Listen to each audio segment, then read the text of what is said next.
think that the history of minority governments suggests that they don't last as long as you might imagine. Thank you very much indeed for joining us, Neil Carmichael there. Thank you. Well, some news just in. Let's go to the White House, where Donald Trump has been reacting to the former FBI Director James Comey, who gave evidence to a Senate Intelligence Committee hearing yesterday about alleged links between the presidential campaign and Russia. Mr. President, this morning on Twitter, you were referring to the testimony of James Comey vindicating you. But I wondered if you could tell us in person, sir, why you feel that his testimony vindicated you when it's really boils down to his word against your word. And if you could also tell us, sir, do tapes exist of your conversations with him? Well, I'll tell you about that maybe sometime in the very near future. But in the meantime, no collusion, no obstruction. He's a leaker. But we want to get back to running our great country. Jobs, trade deficits, we want them to disappear fast. North Korea, big problem. Middle East, a big problem. So that's what I am focused on. That's what I have been focused on. But yesterday showed no collusion, no obstruction. We are doing really well. That was an excuse by the Democrats who lost an election that some people think they shouldn't have lost, because it's almost impossible for the Democrats to lose the Electoral College, as you know. You have to run up the whole East Coast and you have to win everything as a Republican, and that's just what we did. So it was just an excuse, but we were very, very happy. And frankly, James Comey confirmed a lot of what I said, and some of the things that he said just weren't true. Thank you very much. Back here on the general election, and a buoyant Jeremy Corbyn declared victory as it became clear that Britain was heading towards a hung parliament. The Labour leader said that his party had changed the face of British politics after making significant gains across the country. Our senior political correspondent, Jason Farrell, reports.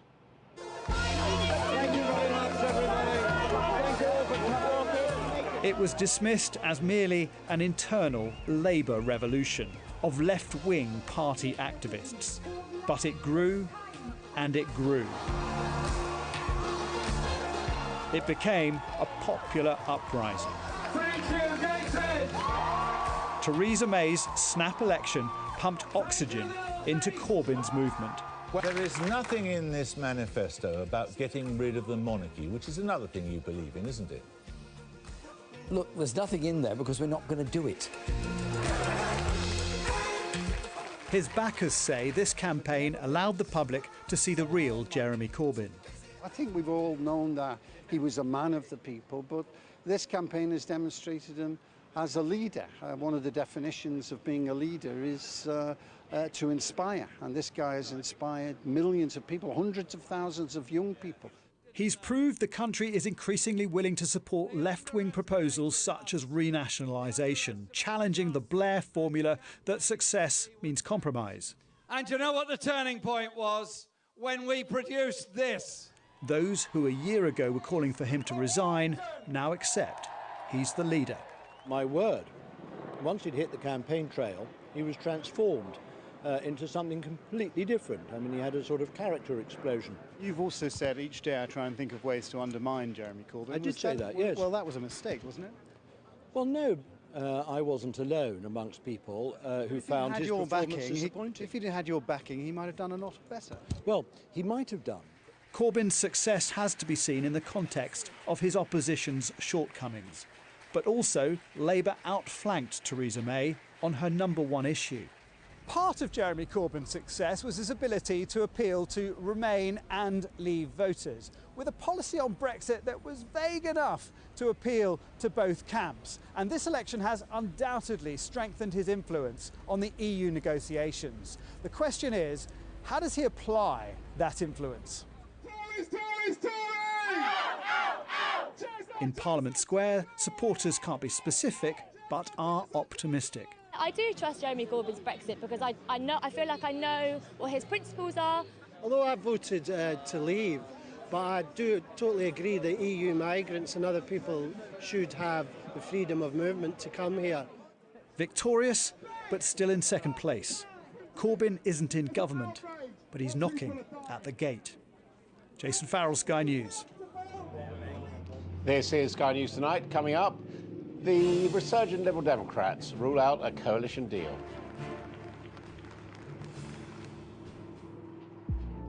A snap election, a shock result.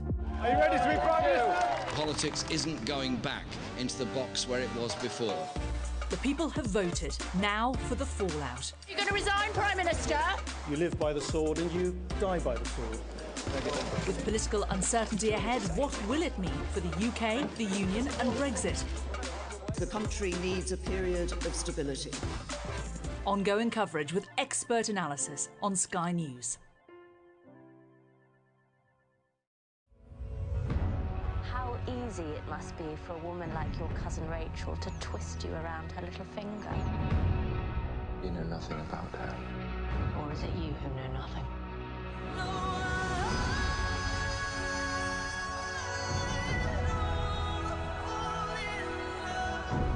You realize you could lose everything. Everything. My Cousin Rachel, in cinemas now. Your hands can do incredible things. They can put a smile on a friend's face, turn broken into brand new. They can turn beads into something beautiful. And now your hands can turn your idea into a reality when you build a website with GoDaddy Website Builder. Just type in your idea, select a design, connect your site to your social media, then publish your site, even from your mobile phone. Start for free at GoDaddy.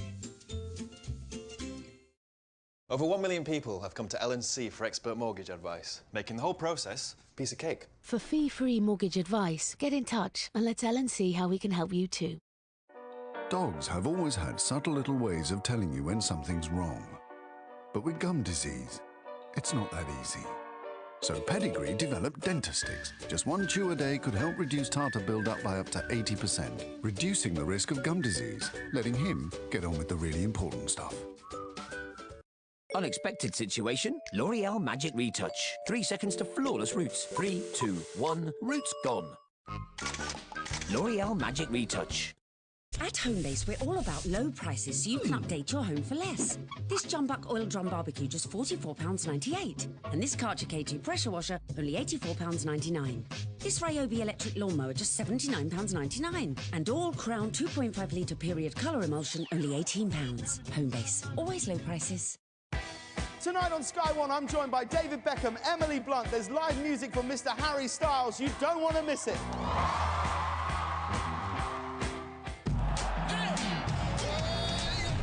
See every game of the ICC Champions Trophy live, only on Sky Sports.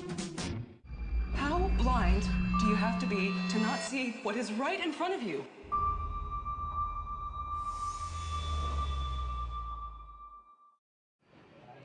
Hello again. Well, last night was something of a curate's egg for the Liberal Democrats. Good in part.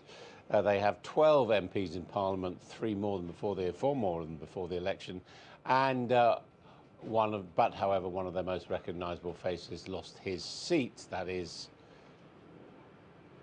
In my time in Parliament, I've never shirked from political battles. I've never retreated from the political battlefield. I've always sought to stand by the liberal values I believe in. You live by the sword and you die by the sword.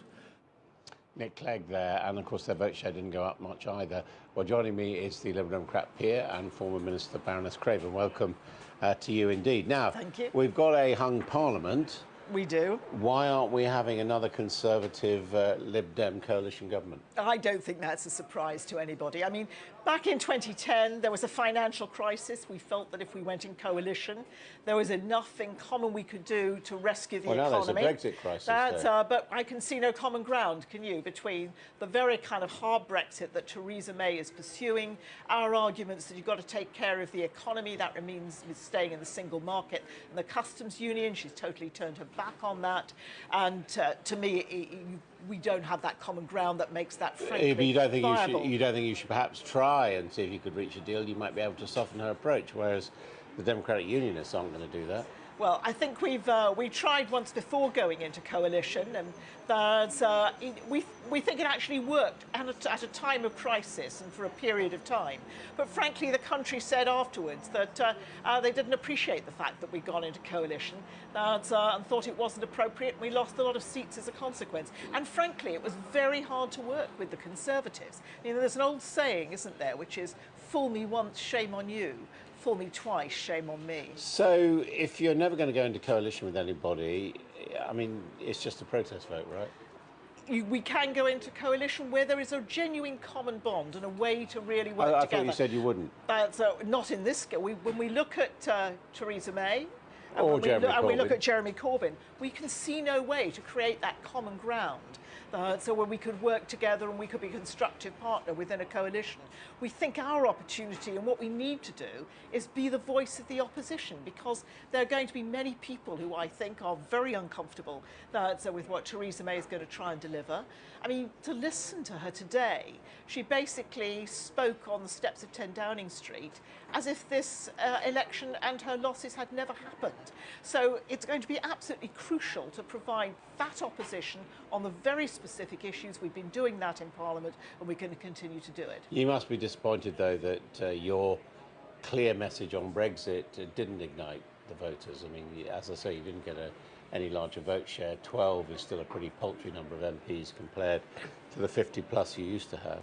You know, going forward and increasing our share is something that pleased us. We're obviously sad to lose someone like Nick Clegg. I thought it was about the same. Well, the share was about the same, but the number of MPs went up. And I think, you know, that obviously was for us part of a rebuilding strategy. We hadn't really anticipated there'd be an election at this point. I think we'd have been in a much stronger position if it had been an election in 2020, when we've got much more of our rebuilding done. You know, we're a very new party in lots of ways. Half our membership completely new, half our membership under 35. And that group is starting to play a real role in the party and take it forward. And that would have been very clear by the time we got to 2020. Why didn't Sarah Olney manage to hang on to your old constituency of Richmond Park against Zach Goldsmith? I mean, I was very sad that Sarah didn't hang on. She got so much support. I mean, as we walked down the streets, people would come over, and I think she was really appreciated. I mean, if you step back and look at the last general election, she had taken on a Conservative majority of 23,000. In a comparable election, you get much higher turnouts in general elections than by-elections. She whittled that down to 45 votes. Sarah's so committed to the community. She's going to be back out working with so many of the people that she's met, with the schools that have asked her to really help with trying to deal with their funding, their teacher shortages, with a lot of the issues that our local nurses and doctors have. She's going to be out on the streets with all of those issues. But you should have won it, though, so shouldn't you? You won Twickenham, you won Kingston. You should have run Richmond Park. I would love to have won it. We didn't, but I think you're going to see a lot of Sarah in the future, because she is, quite frankly, fantastic. Alice Kramer, thank you very much indeed. This is Sky News Tonight. Coming up, we'll look at the result in Scotland. And a disappointing night for the SNP.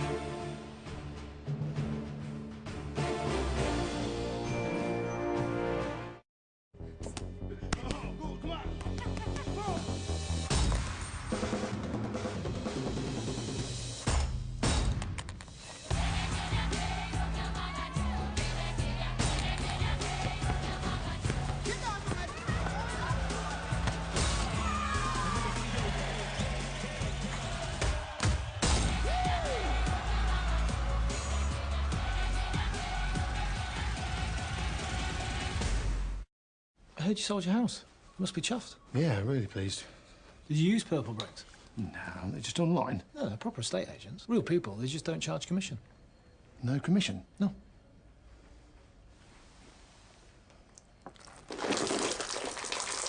Ah, commisery. The misery you feel when you spent thousands on commission but got nothing more for your money. So I think I used the last of the milk. Save yourself from commisery at purplebricks.co.uk. Get 2-for-1 cinema tickets with Meerkat Movies. So, did you miss me on my day off? Miss you? I didn't even notice you'd gone.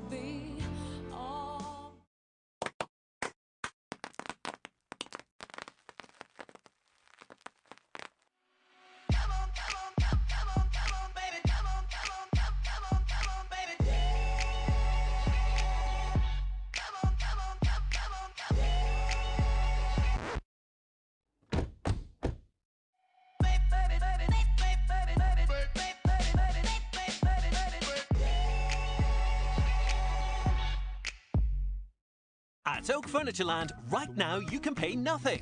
With no deposit, you can have all of this real hardwood living room furniture and sofa from £46 per month. And there's nothing to pay on all of this hardwood bedroom furniture from £46 per month. With 4 years to pay and free delivery on everything from Oak Furnitureland. Onward.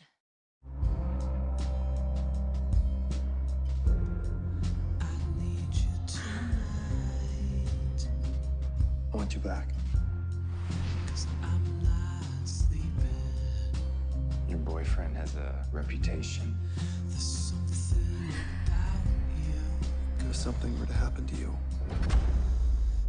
I could never forgive myself. Coming soon to Sky Store. Sebastian Vettel wins the Monaco Grand Prix. Yes. The battle's not over, guys. 25 points is the difference between Sebastian Vettel and Lewis Hamilton as we arrive here in Montreal at a circuit that Hamilton loves, having won here already 5 times.